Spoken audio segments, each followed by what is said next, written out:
Buenas tardes a todas y bueno, y a todos también.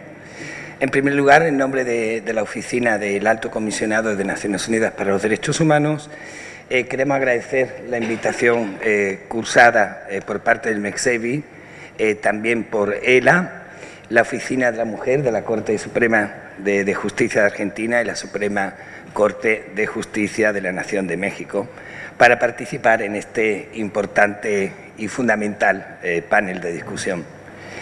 Y es que el desmontaje o el desmantelamiento de los estereotipos de género no es una cuestión baladí, precisamente porque, como todas sabemos, representan un obstáculo al acceso a la justicia y, por lo tanto, un obstáculo que cercena el efectivo goce de los derechos humanos, en este caso de mujeres, niñas y adolescentes. Y mujeres en toda su diversidad, porque evidentemente la mujer, lo mismo que el hombre, no son grupos homogéneos. Partamos del hecho de que nuestras sociedades continúan altamente marcadas, como también nos comentaba Mónica desde Chile. Están nuestras sociedades muy marcadas por los estereotipos de género y que estos son particularmente perniciosos o nocivos cuando responden a una lógica patriarcal, machista, misógena, cisnormativa y cisgenérica. Y aún está muy anclada en la sociedad. Y en este sentido conviene recordar que todas y todos, incluyendo los funcionarios y las funcionarias y las agentes que trabajan en el sector de la justicia, formamos parte de estas sociedades. De hecho, y haciendo un poco de autocrítica y de reflexión, la presencia en estos momentos de quienes estamos aquí, en estos momentos. ¿Habrá menos de un 0,2% de hombres? No, a lo mejor hay un 1 o quizás un 2% de hombres. Esto hay que seguir trabajando. Y es que tenemos que aceptar cuál es el verdadero interés, y perdón si parezco muy rudo al decir esto, pero los estereotipos tenemos que ser conscientes de que vivimos enmarcados en estas sociedades de índole patriarcal durante siglos y por lo tanto también se naturalizan, ¿no? Y no se hace nada para combatirlos.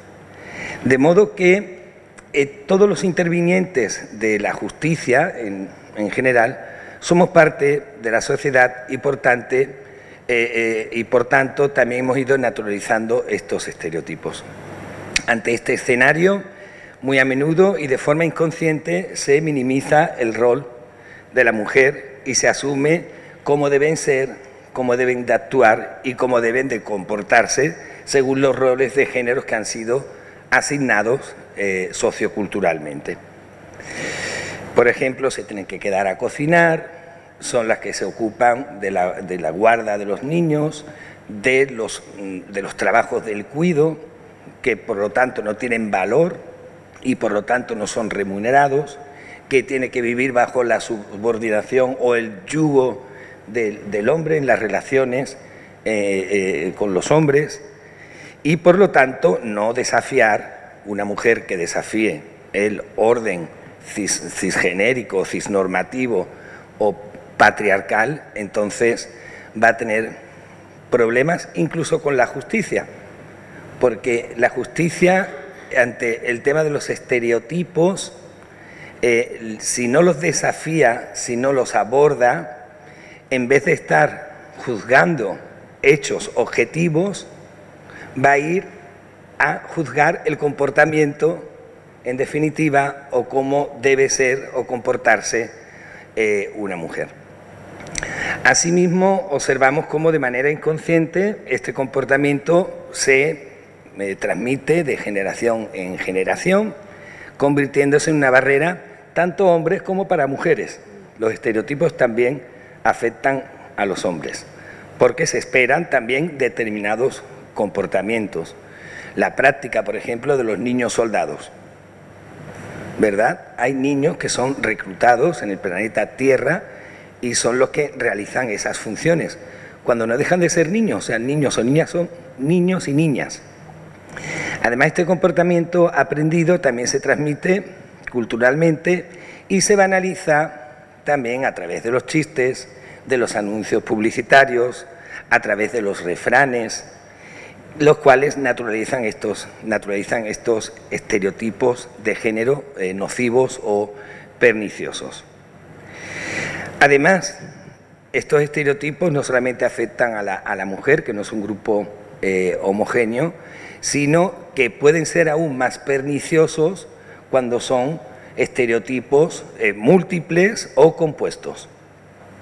No es lo mismo una mujer blanca, urbana, con formación profesional y un trabajo, que una mujer indígena en condición de discapacidad que esté en una condición migratoria.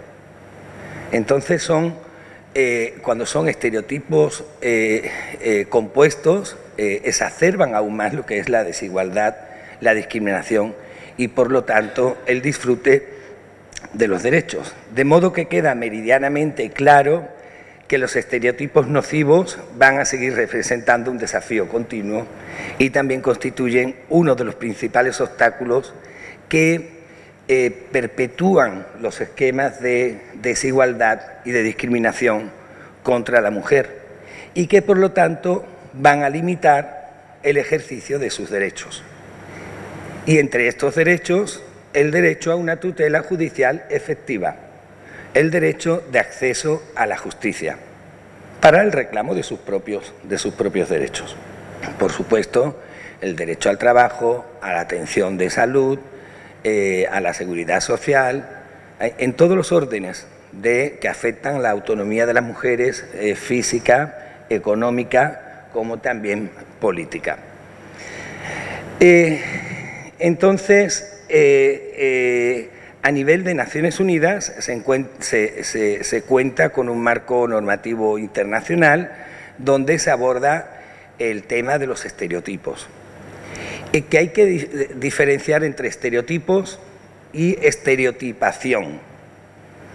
Los estereotipos son las creencias, son creencias socioculturalmente en un sistema patriarcal, pero que se han ido gestando y determinan cómo tiene que ser una mujer, qué es lo que debe hacer, qué es lo que no debe hacer, cómo tiene que comportarse, etc. Sin embargo, la estereotipación es la práctica en la que incurrimos y que incluyen también el sistema de justicia.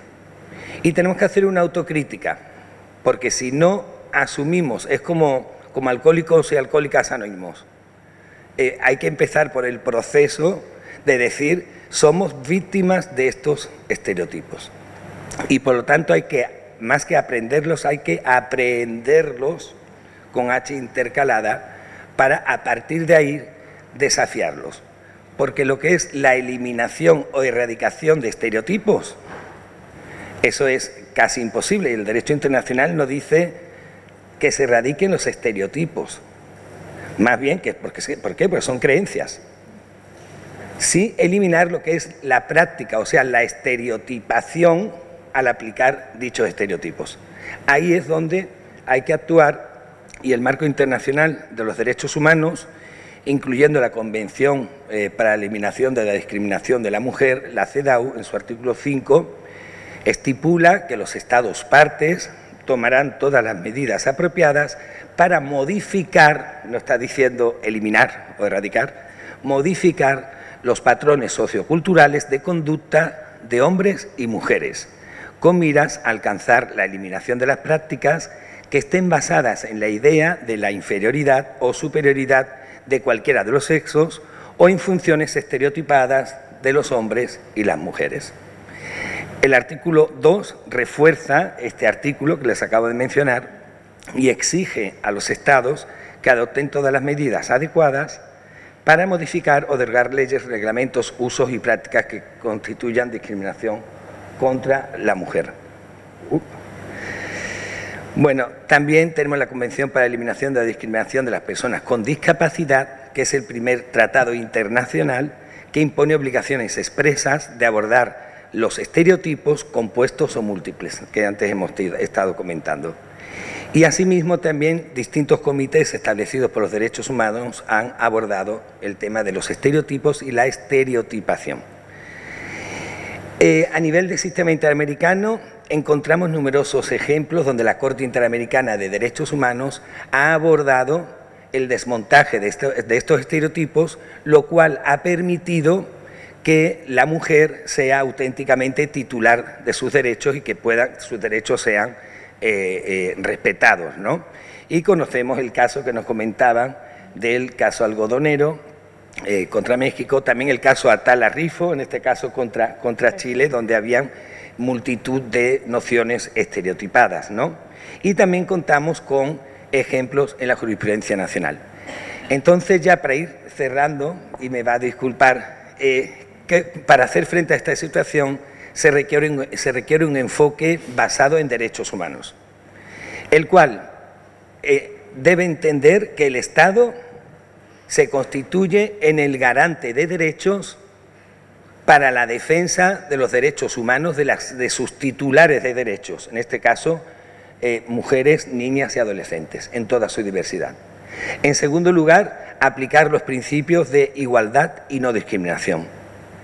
Y este enfoque de derechos inexorablemente viene ligado a la aplicación de una perspectiva de género y también a la aplicación de la interseccionalidad de las discriminaciones.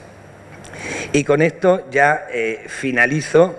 Se exige también el ángulo del principio de la debida diligencia, que es un estándar fundamental en la Convención Belém do Pará, y que implica en definitiva la imparcialidad, porque el principio fundamental del Poder Judicial, más que la independencia, aquí es la imparcialidad.